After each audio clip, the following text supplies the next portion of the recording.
want to say just thank you for inviting me out, Steve. Jim, really appreciate this opportunity to speak with you guys. So, as you mentioned, I'll dive in. I'll show you some of our agenda, what we're going to talk about.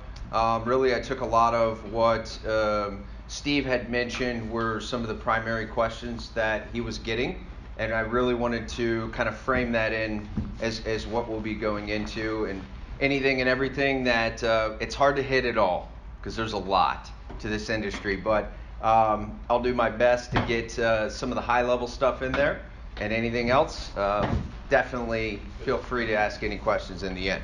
So for starters, we'll go ahead and dive in. I'll show you, I'm just going to kick it off with just kind of an intro. We'll start with an intro video, and then we'll get into it after that.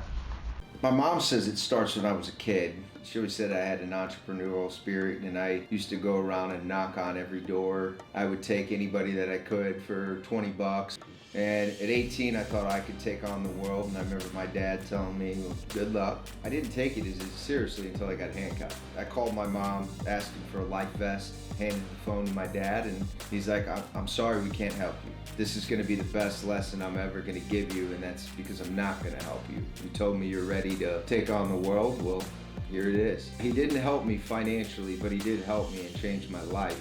Then at 20, I got the call that nobody ever wants to get in their life, and that was from my mom. My dad had passed away at 2 in the morning and had a sudden heart attack. My whole life changed from that point. My mom told me that my dad always had a passion for real estate.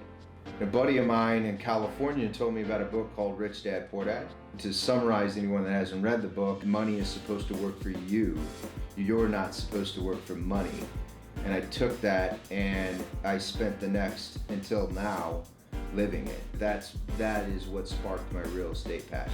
My wife left nursing behind, but she wanted to join me in this grand mission, and we got a lot of just feedback that I was brainwashing my wife. My wife stood up for me, and she ended up posting on social media that if you hang out with Alex long enough, he'll brainwash you into believing in yourself.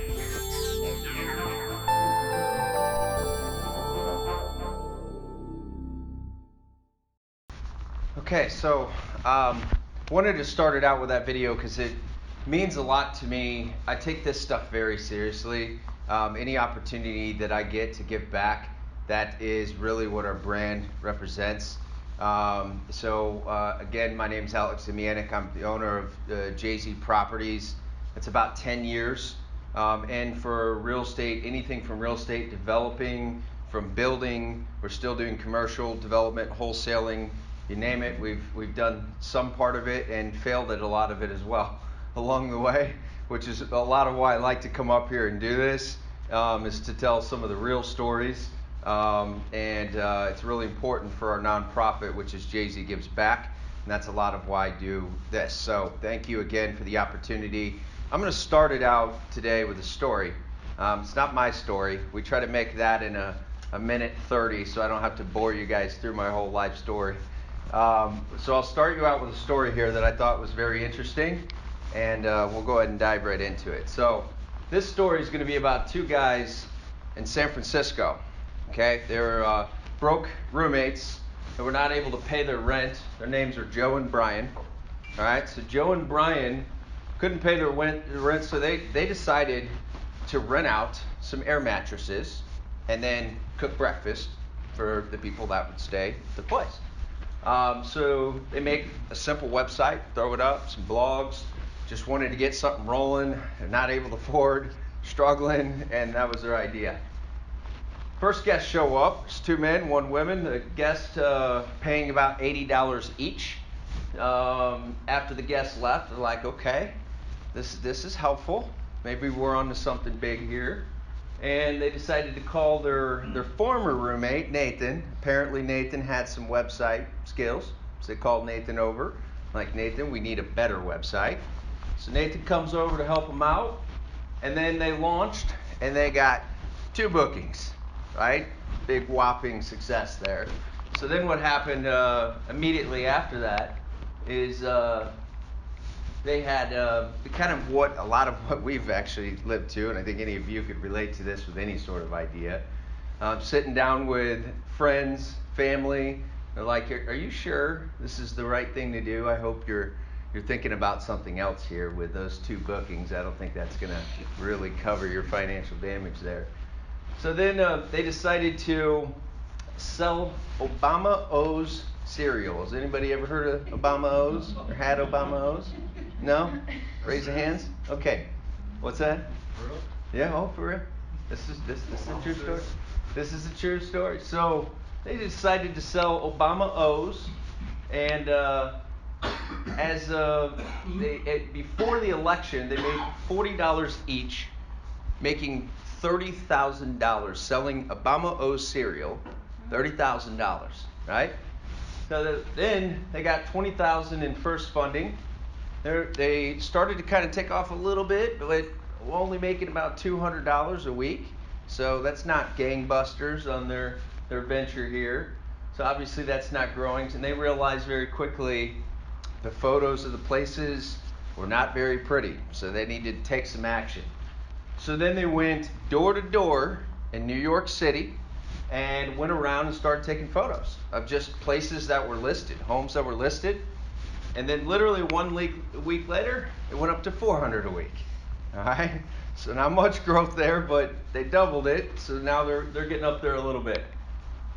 Then they reached their first rejection. I've received a lot of these in the last 15 years of being in the industry. I've heard more no's than I can ever count. I heard them this week, and that's okay, right? So they got rejected by a famous venture capitalist. And then they had finally, by the good graces, an aha moment, and they had Barry Manilow's, who's a famous singer. I don't know if you guys know Barry Manilow, but his drummer rents the entire house. So that kind of clicked on a new moment for them. And then they raised $600,000 in their seed round after that. Then they went on to, in 2010 to 2011, to raise $7.2 million. Then $112 million by many investors, including Ashton Kutcher, all getting up to 2014, $10 billion in revenue. That company, now known as Airbnb, is valued at $30 billion. And so Airbnb, it used to be Air, Bed, and Breakfast.com. And then it later on evolved into what it is today, which is now a $30+ billion channel. We'll come back to that and we'll get into what that really means and what a channel is. I know that was one of the questions, but I thought it might be good to just kind of tell you the story. There's another one for Southwest. I don't know if you guys have heard that one too, where 2 gentlemen are in a bar with 2 napkins and wrote down the whole plan on napkins for Southwest, and look what it turned into. Clearly not a bad idea. So I don't know, everybody might have a different opinion there, but I don't like it sometimes when there's no Wi-Fi. But all right, so let's dive into our agenda. Before I go ahead and go through this, I just want to get kind of a poll of the room so I know who's here and what you know, what your experience is. I want to try to not to bore you through too much of the analytical stuff. Maybe just a raise of hands if you are an Airbnb host currently. Okay. What about real estate investor? Awesome. Real estate agent? All right, cool. And last one would be if you've ever traveled in Airbnb or VRBO or any of them. Okay. All right. So D. Wayne, I know you got some questions there for the end. All right, so let's go in. So the things that I want to hit, again, I just try to tailor this. There's a lot to talk about, and I'm going to try to hit as much as I can, and then again at the end I'll show you some resources of where you can continue to just learn about the industry for your own benefit. But industry stats, we'll hit that first. What are the locations for vacation rentals?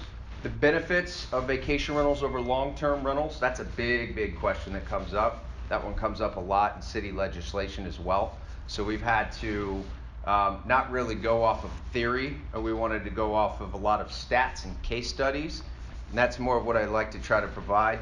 How do local ordinances affect viability, and profitability. It's an important one. That's where a lot of my sleep has gone recently, is spending a lot of time with the legislation stuff.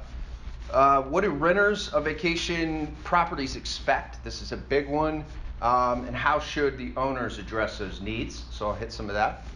And then what's the best platform to be on? So I just gave you a story of one, which is a lot of people think this is an Airbnb industry. I hear that a lot. It's a home sharing industry. So we're going to talk about what those platforms like an Airbnb, or what's also known as a marketing channel. We're going to talk about the marketing channels. And then resources, any resources that I can try to provide. And then obviously we will leave time for Q&A, so please don't hesitate to write down anything that I missed. I'd love to answer those questions at the end. All right, so let's go ahead and dive right in. As I mentioned, we'll hit industry stats. So I pull a lot of this stuff from VRM Intel is a great one.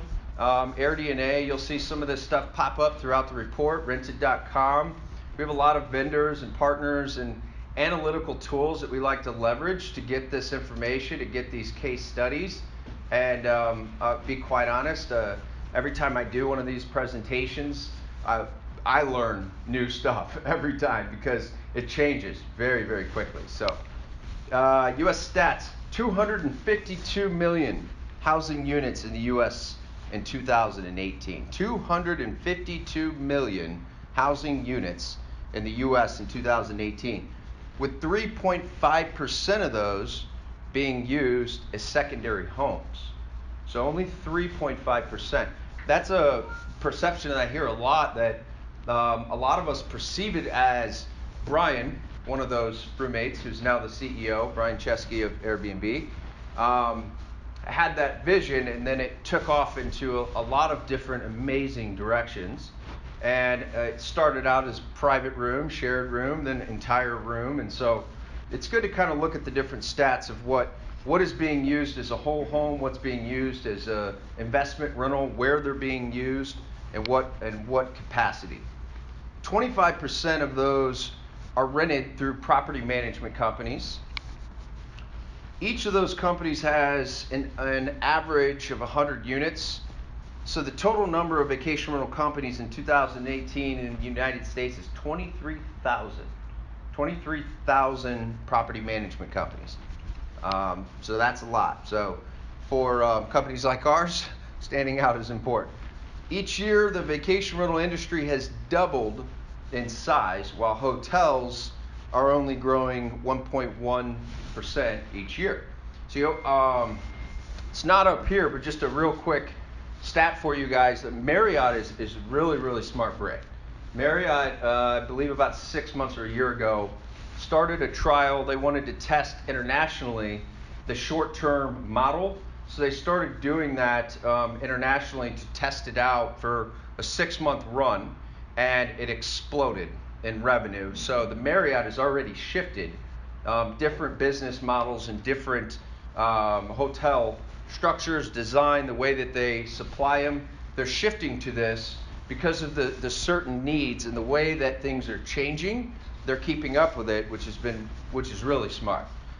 They are two separate industries, and that's why we don't necessarily compete short-term rentals versus hotels, because they just provide a different experience. I tell us all the time, my wife and I, Molly right here, whenever we travel, if it's just her and I, we'll go to Chicago every now and then. Sometimes we just do a staycation. We just did for her birthday. We went 3 minutes away just because we needed a night to sleep. We have 2 kids, almost 5, and one just turned 3. So we still enjoy the hotels with just her and I. The second we're bringing our minions, it's a game changer. So we want to have them pack and play, and we want to have all those other things. So there's just different needs, is my point. Vacation rental industry is steadily growing. So U.S. revenue hit over $13 billion in 2018, with a projected annual growth of 7.2%. That's just the U.S. The industry as a whole, there are a lot of countries that don't even have hotels. So the industry as a whole is up to $170 billion. And we just make up a fraction of that. And so just in the US alone, we hit 13 billion last year. Okay, St. Louis. It's always good I like to kind of start with the industry and then get to where we're at. So in St. Louis, I pulled this report from AirDNA. As I mentioned, AirDNA is an amazing analytical tool that we invest into. We're definitely a partner of them. And they have a lot of great stuff that you'll see that allows us to, with one click, see anything and everything that we want to see that's important. So I like to know the growth. I like to know the rental growth, the demand, the guest. You can see all kinds of data. I try to keep it high level because there's a whole nother training on just AirDNA. But this is the St. Louis rental growth here. So as you can see in 2016, I think when we started, there was about 400. We started a little over 5 years ago with an extra set of furniture, and got news of my son. And once Molly, my wife, was moved in with me, we were paying for an extra set of furniture and storage. We were about to sell a home that we were planning on flipping in the Hill, and decided to take her furniture to that home, and left my furniture in a 4-family behind the Del Mar Loop and Unit 1W, and I was renting the other 3 out. A buddy of mine from Miami told me about Airbnb because I could not rent it furnished. And I looked at him like he was crazy, probably liking that story, right? And here we are today.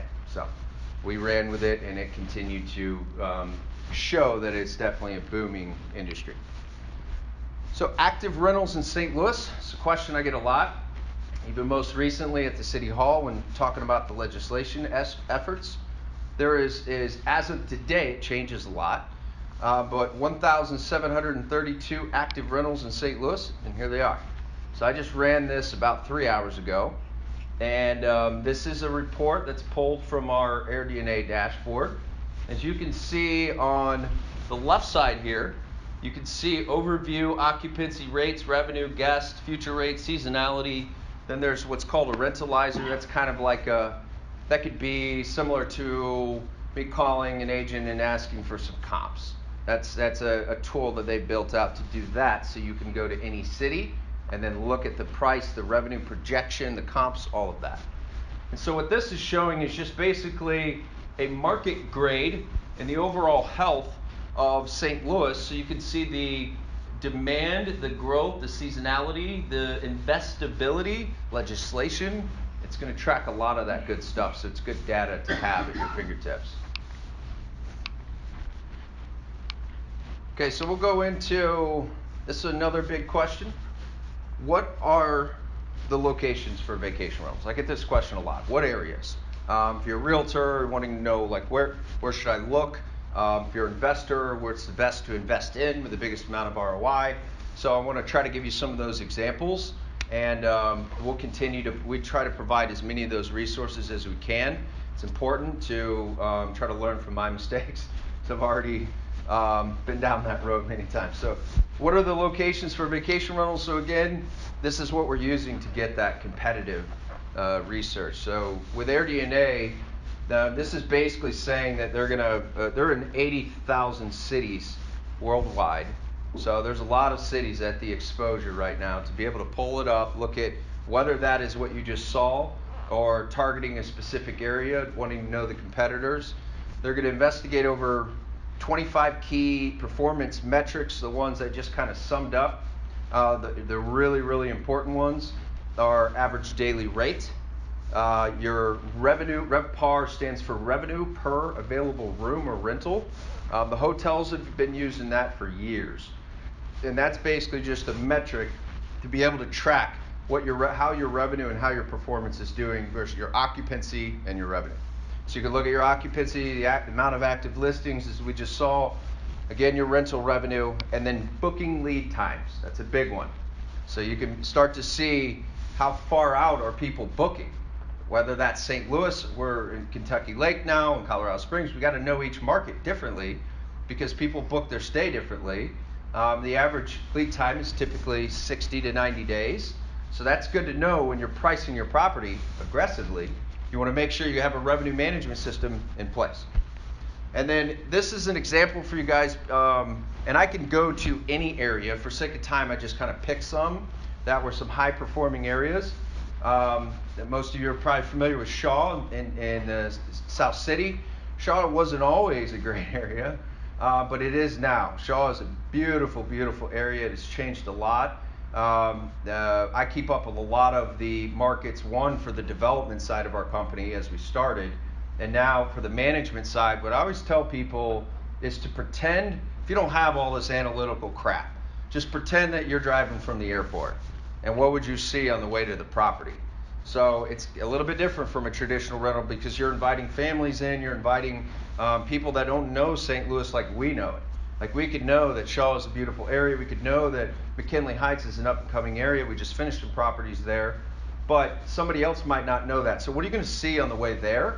And if you would feel comfortable staying there, it's probably going to be a good vacation rental fit. But we can run the analysis to remove that theory as well. So in Shaw, these are the top 10 vacation rentals in Shaw as of June of 2019. It's sorted by revenue and out of 43 properties. So you can see property number 1 is up to, I think, 96,000 there, and it goes all the way down to 31,000 at the bottom.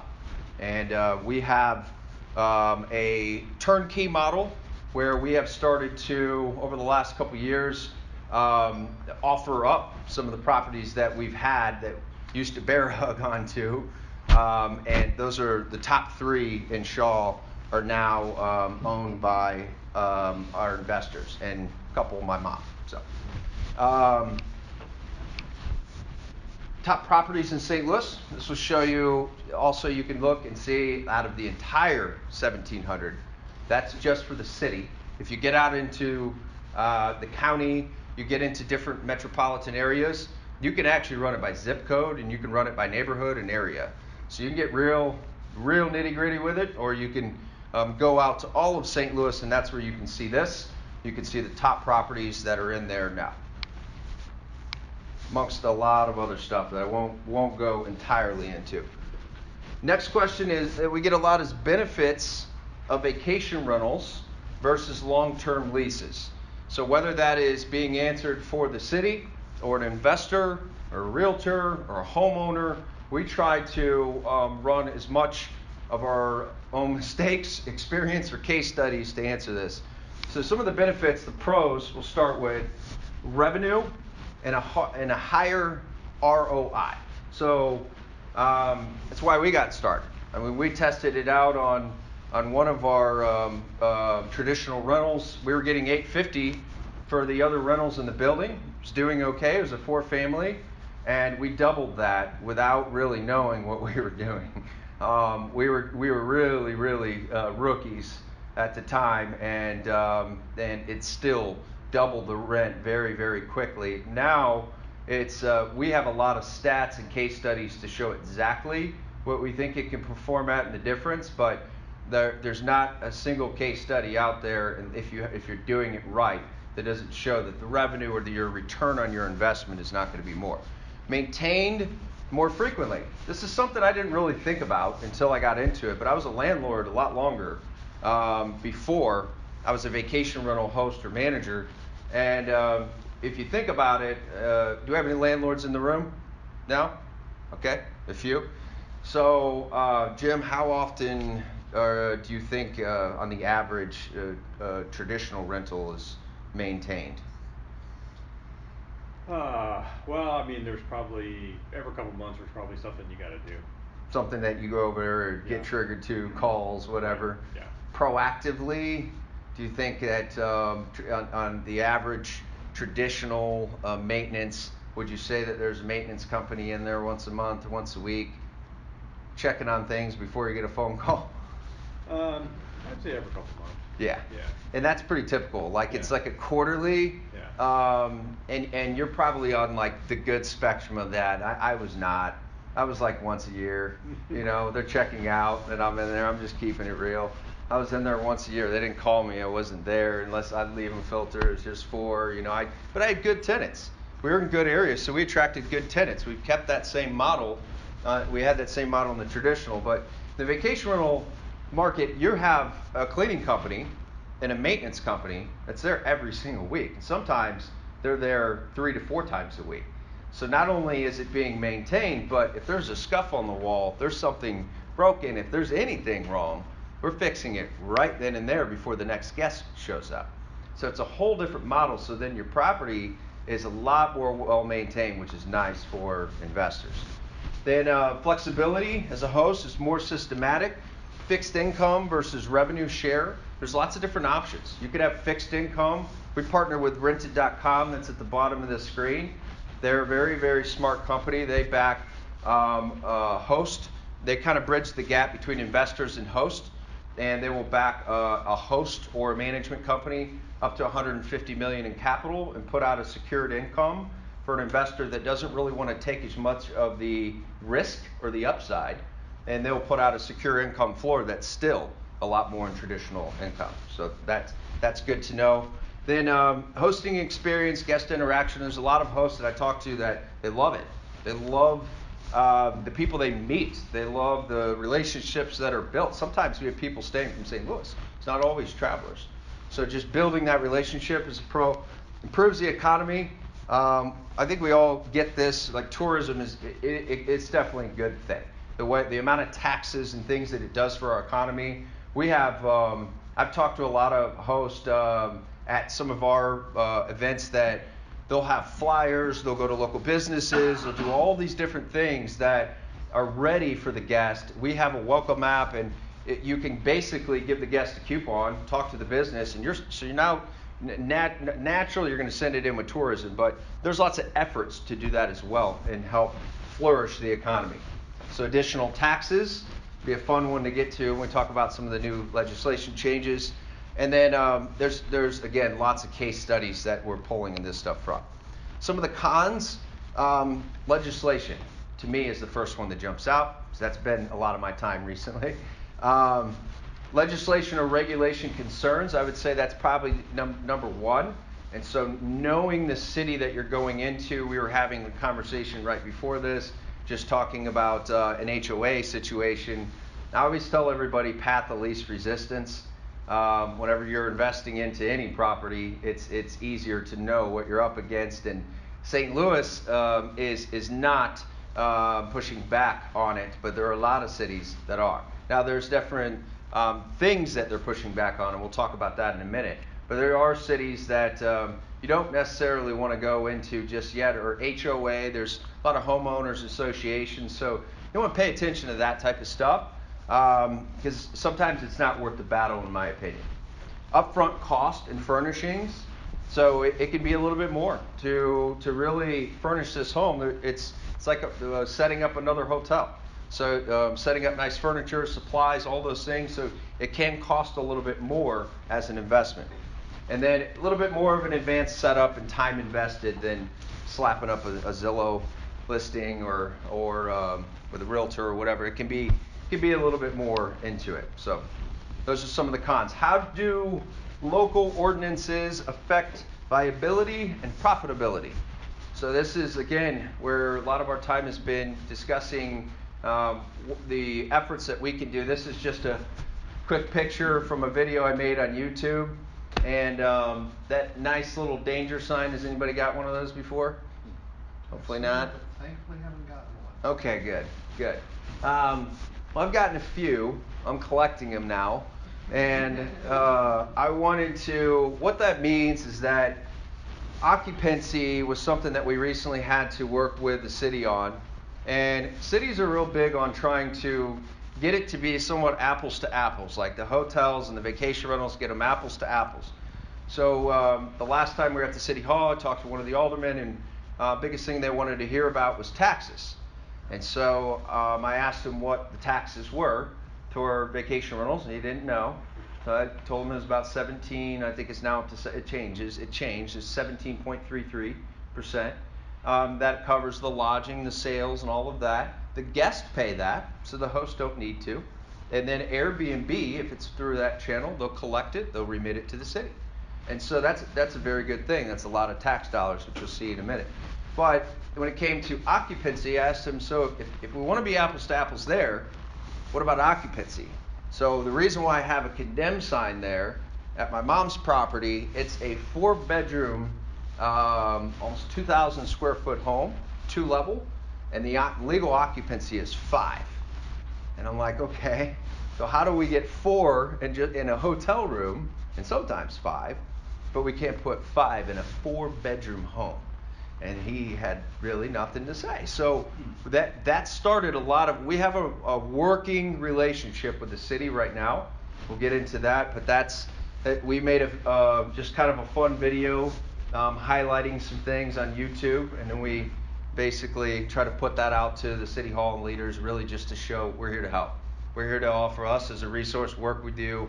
That way we can kind of stay ahead of it and make sure that we're genuinely trying to help the city and help them with the decisions that benefit them and overall fair legislation compliance. So recently, I won't hit you with all of them because there's a lot of that. We just did a training on this, and it is online. I'll show you that. And so if you want to learn more about the legislation, I'll show you those resources so you have a place to go and learn more about it. But recently, to hit what just recently happened, for those of you that don't know, the recent tax assessment in St. Louis, the St. Louis tax assessors, Michael Dauphin leads that team, reassessed 235 properties. They mailed out 235 letters that were allegedly discovered as short-term rentals from a 19% property tax to a 32% property tax. And so that's a nice little jump. It's a lot of money. And so we jumped on that initiative. That's what sparked that video and a lot of things. I'm a part of I have 2 nonprofits. JC Gives Back, which is centered around education, and then STLSTR.org. So it's a St. Louis short-term rental association. We have about 450 members now, and I co-founded that nonprofit with a lot of other just phenomenal people.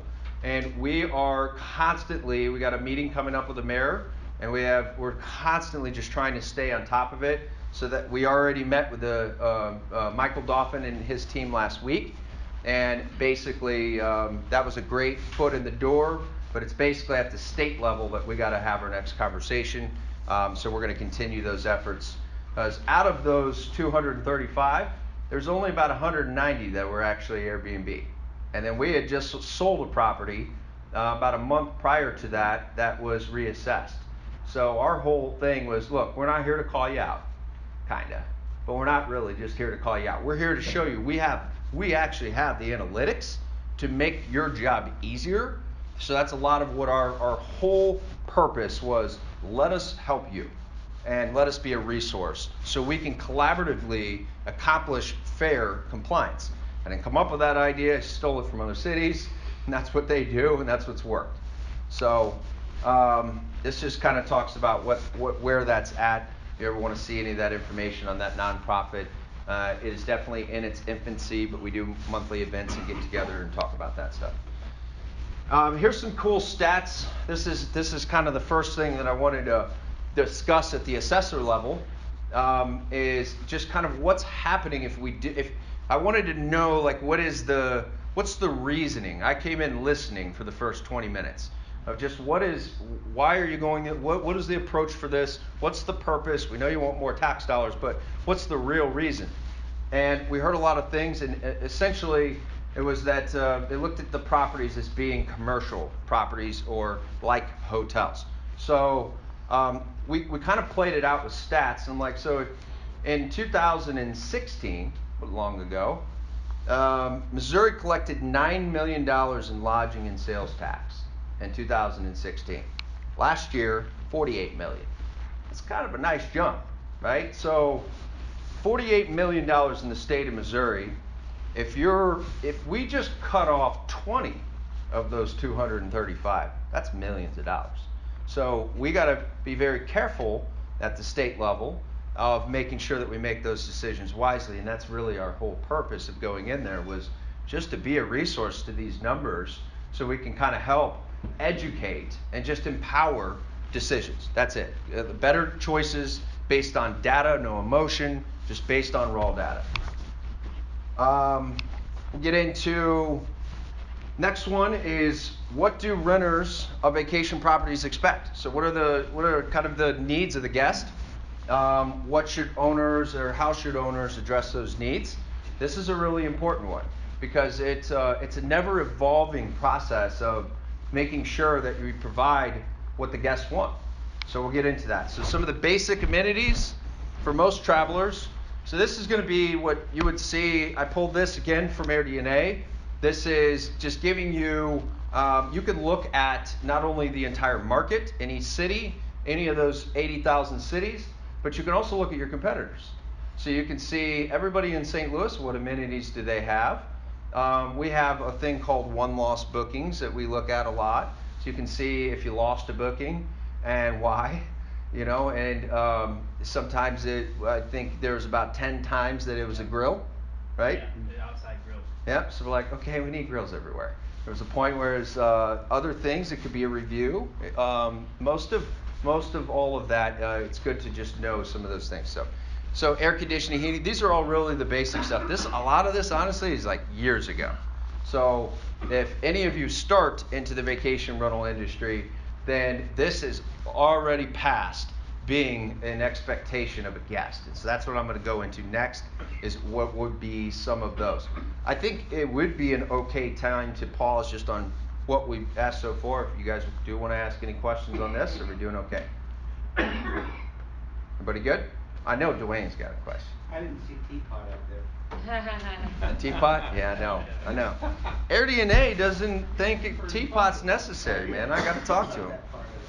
We're recording, so I'll pass that along to Airbnb. They got to check teapots. It's important. But that's also kind of our secret, Dwayne. It's your speech. I Yeah. thought it was funny. I like you, man. Yeah, go ahead. About locations, do you want to stay away from neighborhoods and more towards attractions in St. Louis? Great question. The question is, do you want to stay into neighborhoods, or do you have to be by attractions? My thought years ago was yeah. So that's where I started, was in Shaw, and like, how do I get close to our Kings Highway property? Is literally like a rock throw away from the zoo, and it's right there on Kings Highway and not Central West End and all of that. There was a lot of realtors that passed on that property. There was a lot of investors that passed on it. And this happens a lot for me, and it used to. I'm more into the connecting role. But when I was seeking more properties to develop, I would come in with a different lens, looking at the ROI, looking at the capability, the income, and almost the last 5 properties that we bought on the spot. And I saw it on Kings Highway, not as a resellable home as most would look at as it's on the highway. It's going to be a harder home to sell.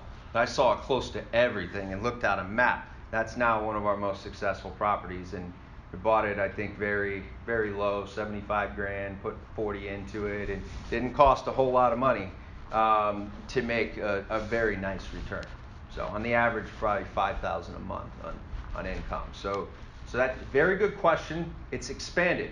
We can see it on here too. I can look at Baldwin, I can look anywhere outside of the city of St. Louis and know exactly what someone's doing in revenue.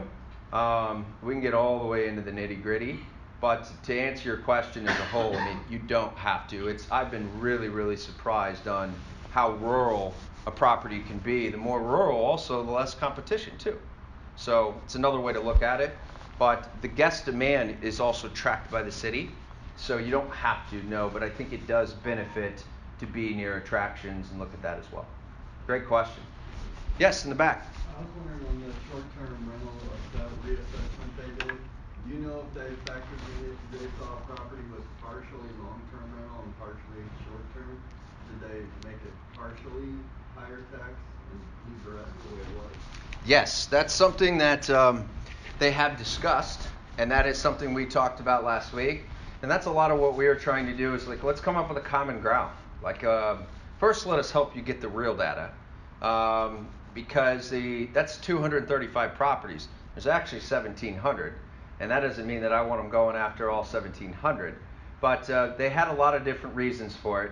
One being that they pulled some of these type of analytics, and I believe he stated it took them 2 to 3 months to find something we can do in just a couple clicks.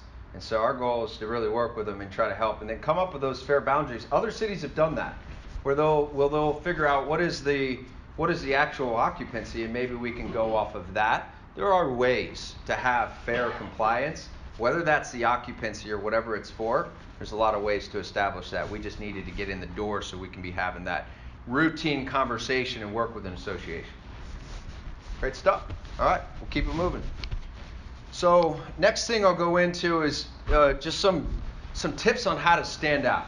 I've already made a lot of these mistakes, and I'm continue to make them. Our biggest thing is I'm really big on just listening to our guests. If they don't tell us, we want to ask.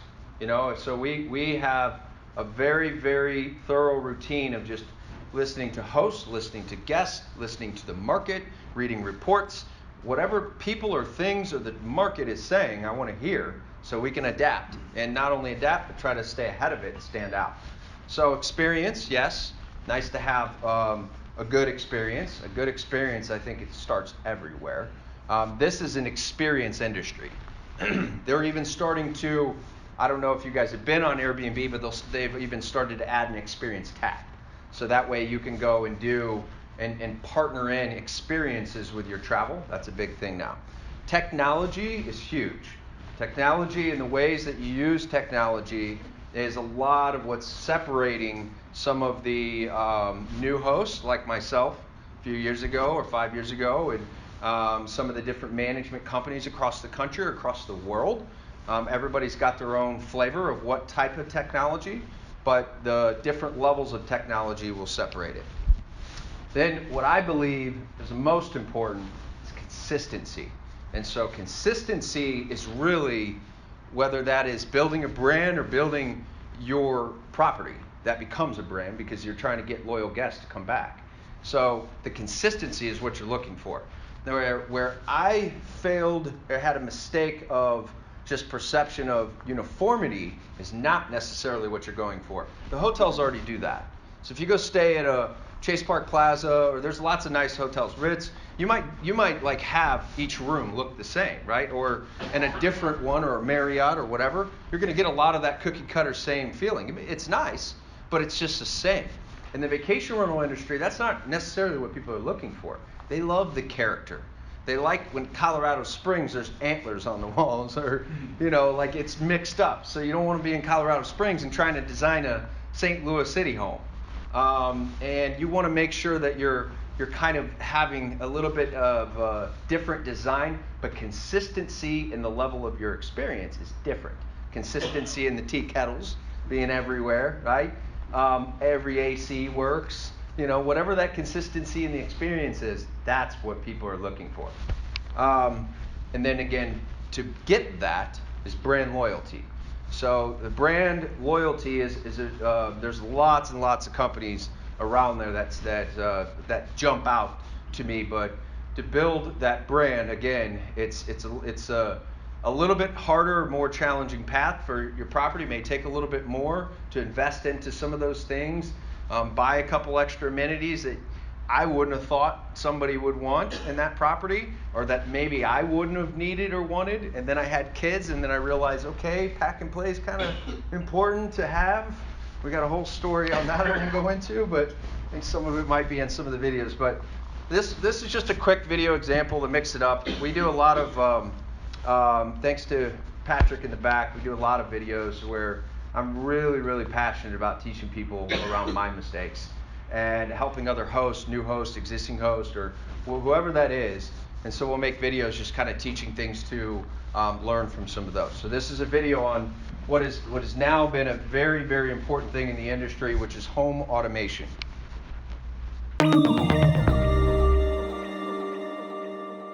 One of the really important parts in vacation rental industry right now is to have home automation. That's going to help you stand out the biggest thing is the safety of the guest.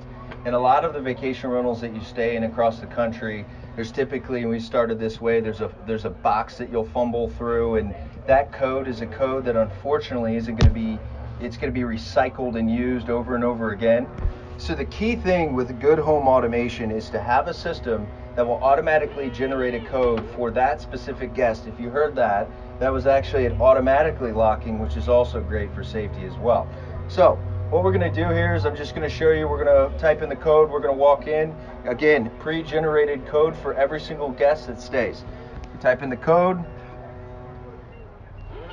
unlocks the door, and we're heading in.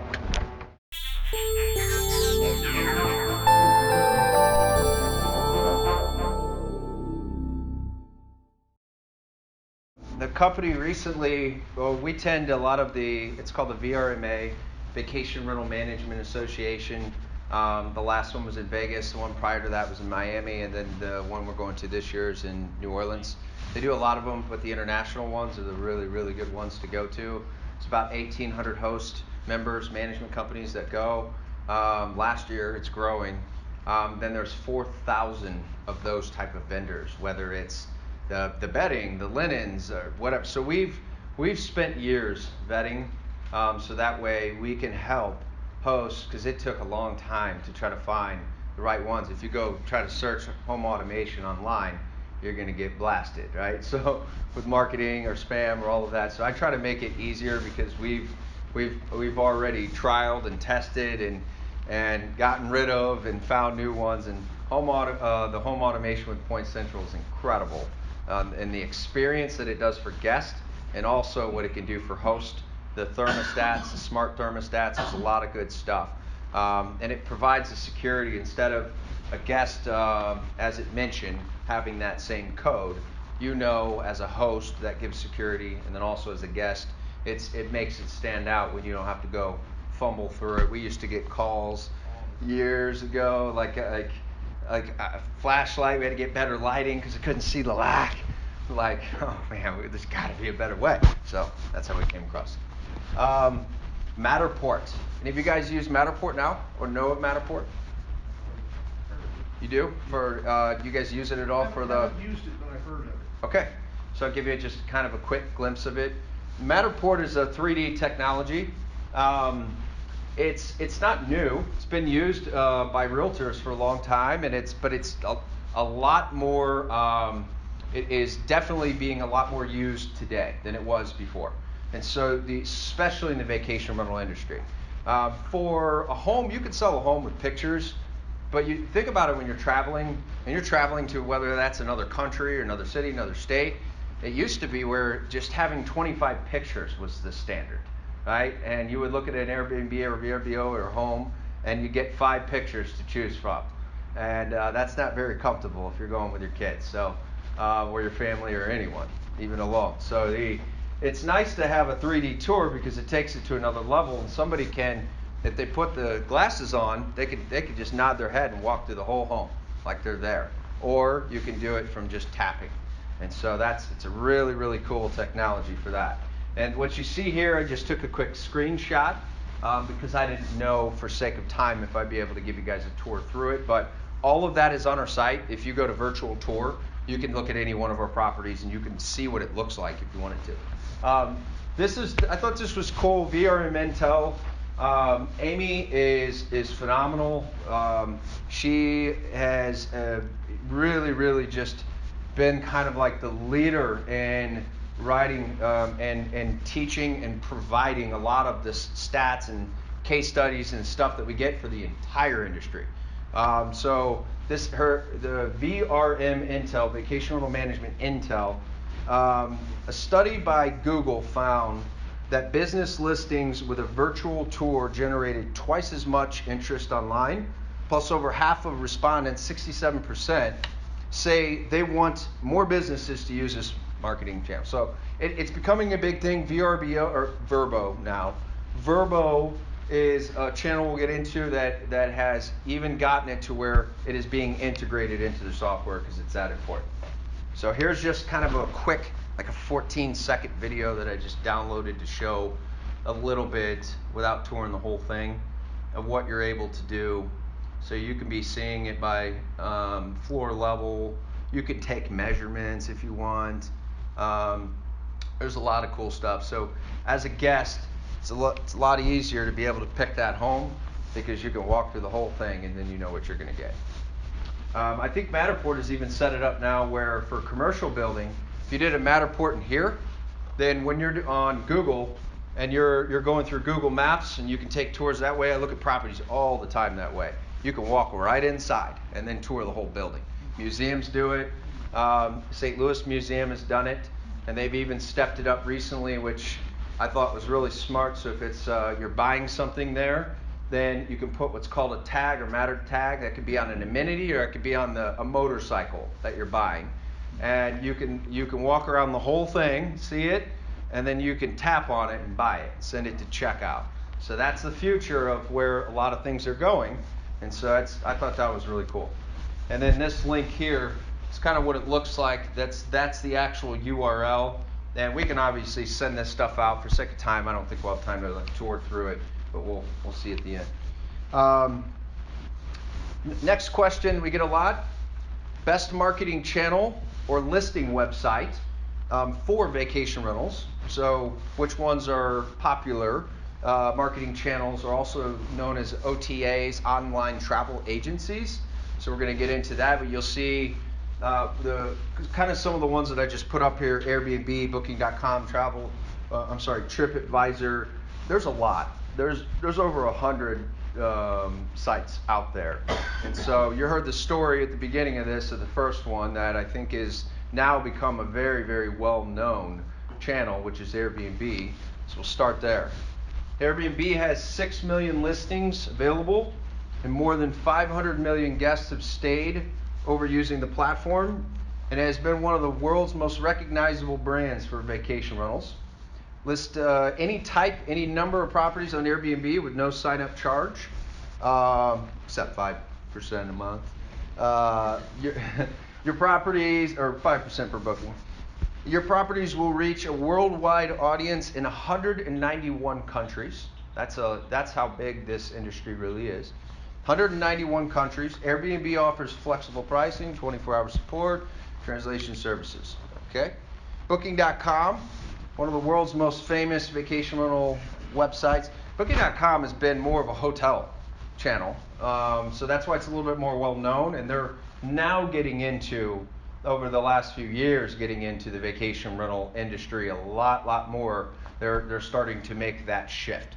So they're now a platform for the vacation rentals as well. So Booking.com is truly a global giant of a brand with over 1 million properties throughout the world. Their site processes over 1.2 million room nights every single day. The volumes that this portal can offer, so yeah, that one's huge, obviously. TripAdvisor, again, TripAdvisor has TripAdvisor hotels, and now they have TripAdvisor vacation rentals. And so since 2008, it's counting 170,000 properties across the globe. So then some of the ones that most have heard of: HomeAway, Vrbo. There's a whole timeline to, just like the Airbnb story, of how each one of these came on and when they came on and how they merged. HomeAway and now Vrbo, they changed their name. Vrbo and HomeAway are the most, that whole platform is about 20-something sites together. Vacationrentals.com, there's several others. So as all of those companies merged, they became a really, really big platform. So they are the number one site to be on, to answer that question. And then Airbnb is a very, very strong second right now. Okay, so to do any of that, to be able to get on all of those sites, you have to have what's called a project management software or property management software, or they call it a PMS software, such as Kigo is one of them. There's Streamline. There's a lot of them out there. We personally use Kigo, but there's a lot of great companies. There's a lot of new ones. There's a ton of them out there, and what they do is essentially syndicate all of those channels into one system, one calendar, one booking system in place. So that way you don't have to log into 50 have double bookings and all that. So, then AirDNA, I didn't know this until today. This was kind of cool. March of this year, AirDNA launched its proprietary listing match algorithm. And this is a case study. So basically, they created an algorithm that can go back and essentially test it as if these 7 markets that are up here, as if they were to be on Airbnb only, which would be the farthest one to the left, and purple, and then HomeAway only revenue. If you were only listed on Airbnb, or if you were only listed on HomeAway in the middle, or if you were listed on both in the light blue. So I get this a lot because it's hard to choose, and especially if you don't know how to connect the two. You could do that without a software. You can just connect those 2 channels. So that is an option. There's a little bit of complexity to it, but it's not that bad. I teach all the time. And it is most definitely, and this is a case study, we've known it for a while, but it's most definitely more beneficial to be on more exposure. So if you can at least get on those 2, that shows the difference in revenue. And revenue is really what we're all going for in the industry. And I've watched a lot of hosts, including myself, that I would get fooled by occupancy. And it's just what happens in the beginning is it's new, and so you're going off of bookings, and it's kind of like Venmo or PayPal, and like a cha-ching when a booking comes in, and that feels good. So Airbnb has what's called a price tool that will drop your price if you want them to, and just to get it occupied. But the problem with that is that you can get fooled really quickly on revenue. And you don't want to just be occupied, you want to have revenue too. So it's a balance of those 2, of being occupied and also being at the right rate. And if you're at the right rate and occupied, that's what the revenue per available room will track. And so this is just looking at total revenue. Okay, and then Jay-Z, we are a channel and also a channel manager. So that means that when we host for somebody, they'll be on all the sites that we're on, which is almost 100, and then guests can go through and book directly with jzvacationrentals.com. So we saw a gap essentially in this industry. We saw a gap for branding because a lot of what's done is co-hosting, and co-hosting is not a bad thing. It's just different. Branding is really what we wanted to go for. And with that, we took that approach to the channel management, and I just ran it for the last couple months. We run it a lot. We have weekly meetings to look at our reports and see how is the direct bookings growing, how much do we pull from every channel, and as of the last 60 days, we pulled 12% of the total revenue that was generated to the host, and that's what you see here. So Airbnb in the last 2 months generated 56,000 in revenue and bookings throughout our inventory. HomeAway.com 15,000. JZ House bookings, which means that somebody went to jzvacationrentals.com via a social media ad, a marketing ad, or just word of mouth and brand loyalty and guests coming back because it's less expensive. They no longer have to pay the online travel agency in between to get to us. So we generated 17,000, which was a couple thousand over HomeAway. That was cool. Vrbo is recently in the last 6 months really stepped it up. I mean, they're at 61,583. So if you're just on Airbnb alone, don't make that mistake, because that is a lot of revenue that you leave on the table. It's not that hard to connect those 2. And there's a lot more revenue that you're going to get in exposure. Okay, so lastly, before we just kind of open up to questions, and happy to answer or talk about anything or show anything that you guys would like to see. So we're running about 8:05. So this resources, it's really hard to put everything into this. I really don't want to over info dump you guys as well. It's a lot of information. But I have a passion for helping, giving back, teaching. Any and every one of you could reach out to me anytime if you have questions, or anyone on our team.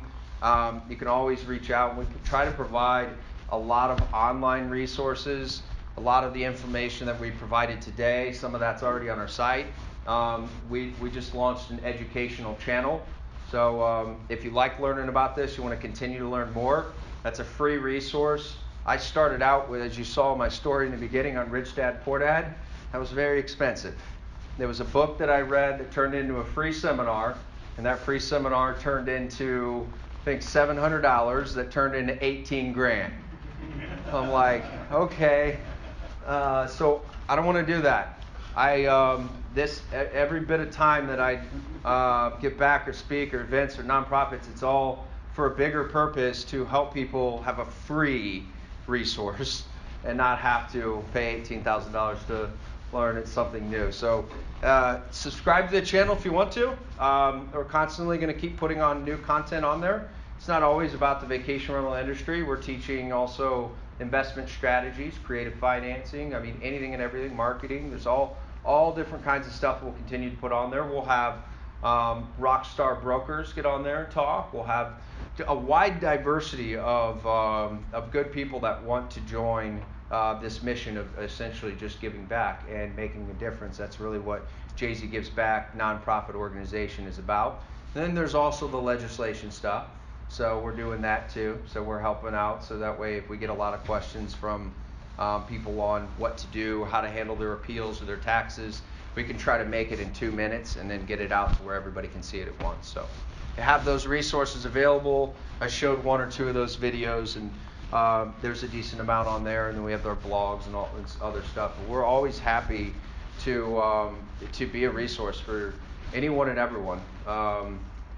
We're looking at lots of new cities all the time, so it doesn't have to be something, if you have a question just in St. Louis, it doesn't have to be just here. Right now I have access to, Airbnb gave me access to the whole U.S. to be able to look at a lot of different markets, because sometimes you want to invest for a home that's a vacation rental to vacation too. So it's nice to have both. So with that said, I mean, that's really most of what I prepared for you guys today. So we can just open it up for Q&A.